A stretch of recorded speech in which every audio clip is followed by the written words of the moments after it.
આપણે મકાઈનું શાક બનાવીશું એના માટે મેં 3 મકાઈ લઈ લીધી છે, 3 થી 4 લસણની કળી, મરચાં અને આદુ લઈ લીધું છે. આપણે મકાઈને ખમણી નાખીશું.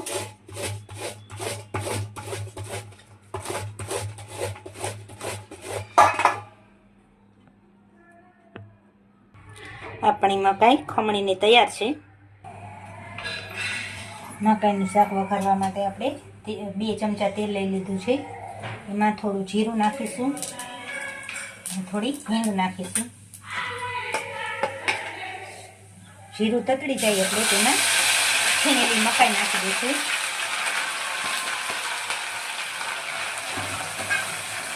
મકાઈ થોડી લાલ થાય અને કડક થાય ત્યાં સુધી આપણે એને શેકાવા દઈશું.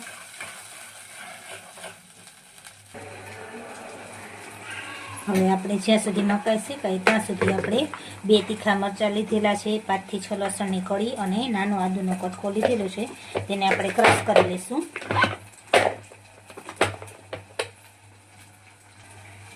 હવે આપણે આદુ લસણ મરચાંને ક્રશ કરી લઈશું.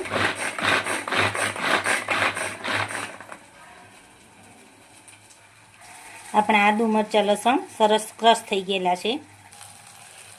આપણી મકાઈ એકદમ શેકાઈ ગઈ છે, થોડીક લાલ થઈ ગઈ છે અને એમાંથી તેલ પણ છૂટું પડવા માંડ્યું છે.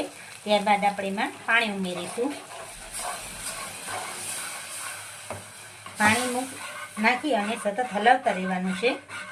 થોડું પાણી બળી જાય ત્યાર પછી આપણે એમાં મસાલા એડ કરીશું.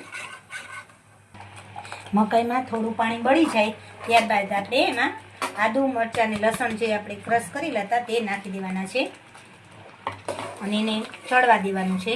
મકાઈ અને મસાલો ચડી જાય, મરચાં ચડી જાય ત્યાર પછી આપણે એમાં મસાલો નાખીશું. અને આમાં તમે તીખી મરચી પણ નાખી શકો છો, કારણ કે આમાં લાલ મરચાંનો ઉપયોગ બહુ ઓછા પ્રમાણમાં કરવાનો છે, એટલે તમે તીખા મરચાં હોય તેને યુઝ કરી શકો છો.